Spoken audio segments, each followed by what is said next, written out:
So let's have a look at the Junior Certificate Higher Level Maths Paper 2 for 2019, question 7. So we have a triangle and it has one side of length 10 centimeters and another side of length x centimeter. The perimeter of this triangle is 26 centimeters in length. Fill in the length of the third side in each case in the table below. So here we have 10 centimeters and here we have 4.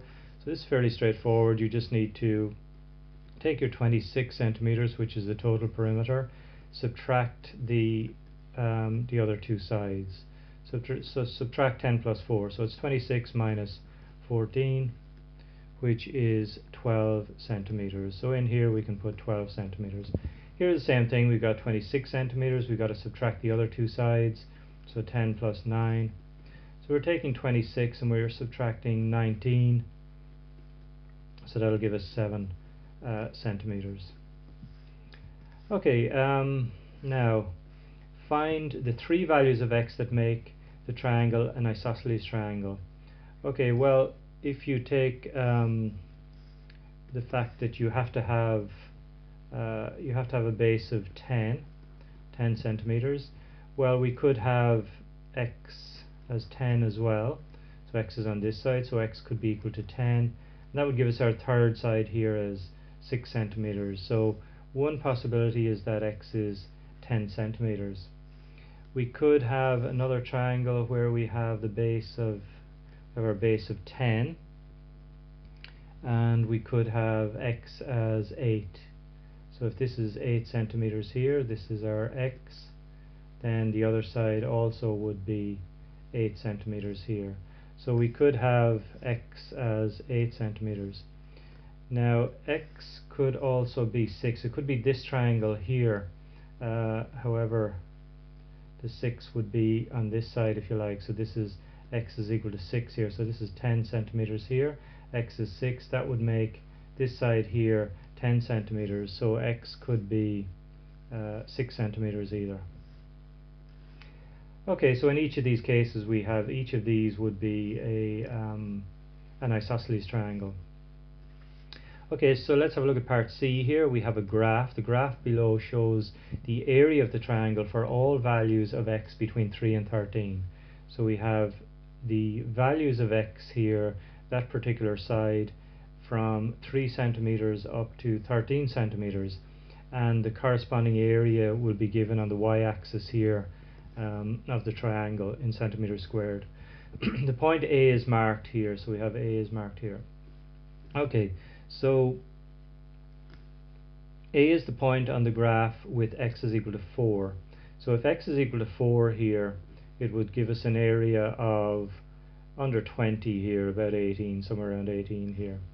So it represents the triangle in diagram A.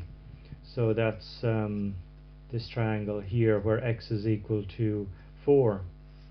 So use the point A on the graph to estimate the area of the triangle in diagram A. Okay, so I've kind of done that, but let's see if you can do it a little bit more accurately. Use a ruler and just go straight across from A.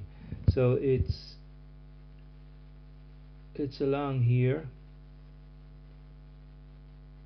and it's around here. So this is 15 here, so it's 15, 16, 17, 18, is that right? Let's see, 10, 12, 13, 14, 15. Well, it's actually looks like it's around 18, I would say 15, 16, 17, 18, maybe 19 centimeters squared. Let's say 19. 16, 17, 18, 19, yeah, maybe about 19. It's an estimate anyway, so let's say 19 centimeters squared. You'll be allowed a certain tolerance, I think, in this case. So that's that one. Use the point A on the graph to estimate the area of the triangle in diagram A. Plot the point B on the graph to represent the triangle in diagram B.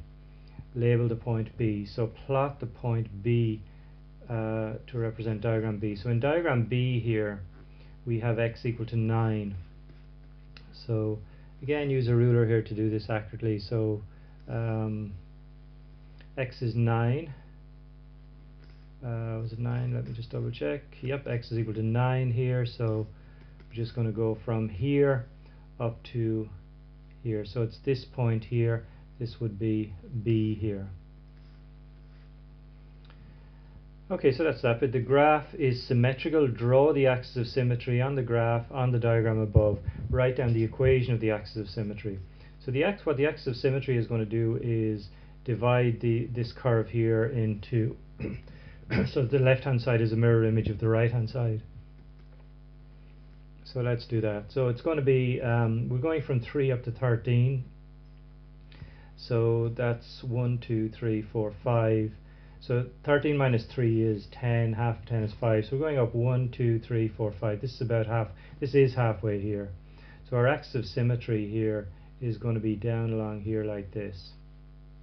So it's a vertical line that divides the curve. Divides the curve in two. Okay, so so that's our axis of symmetry down along here. So what's the equation of this axis of symmetry? Well, it's a vertical line. So the equation of this axis of symmetry here is going to be x is equal to something. So x is equal to, and we can see here that x is going to be equal to 8.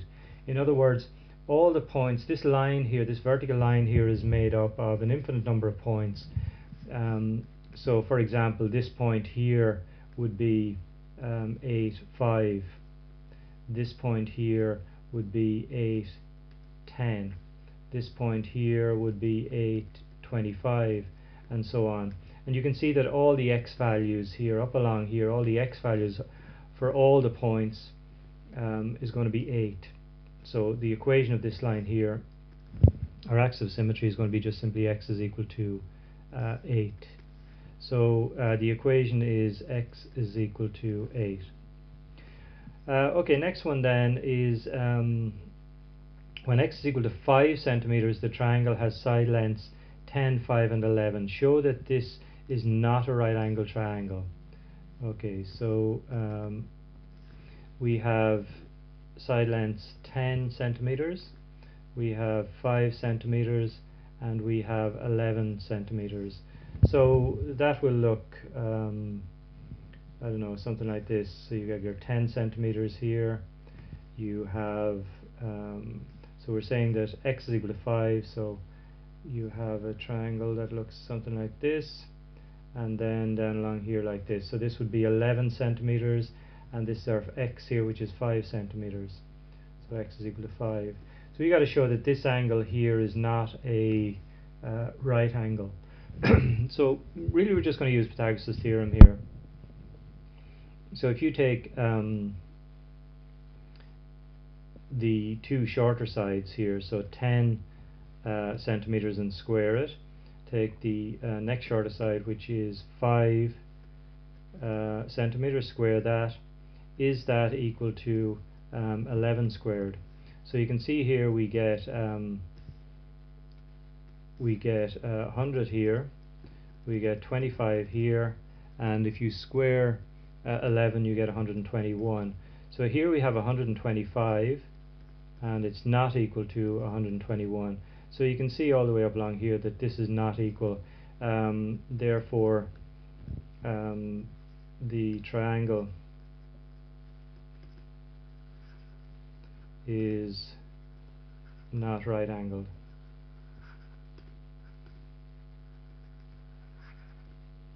Not right angled. Okay, so that's it for that one. Let's have a look at part E then. So we have the diagram below shows the triangle with the biggest area. So we have 8, 8 and 10. It's isosceles triangle here. Work out the area of this triangle. Give your answer in the form 5 root n centimeters squared, where n is equal to n. So natural number, in other words. So you've got to use, there are various formula for working out areas of triangles, but the one that I'm going to use here is just half the base times the height. So we have the area is just going to be half the base times the height. Now we have a base here of 10, but we don't have the height here, so the height here is going to be this distance here. So this is our height. Now I can see here that I've got a right angle triangle, and if I draw that over here, it's going to look like this, where I have 8 centimeters here, I have my right angle here, and this is going to be 5 centimeters here. So in order to work out the height here, I'm just going to use Pythagoras' theorem again. So we've got h squared plus 5 squared is equal to 8 squared. So we have h squared plus 25 is equal to 864.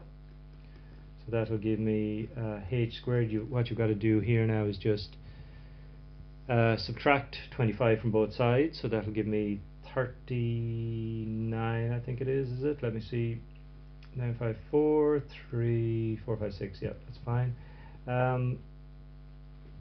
Now, what you've got to do next is just square root both sides, so you get square root 39 here. So the height here is square root 39. So that means then that the area of my triangle is just equal to half the base, which is 10, times the square root 39 here. So half of 10, so the area here is half 10 is 5, so we end up with 5 square root 39, and this is going to be centimeters squared.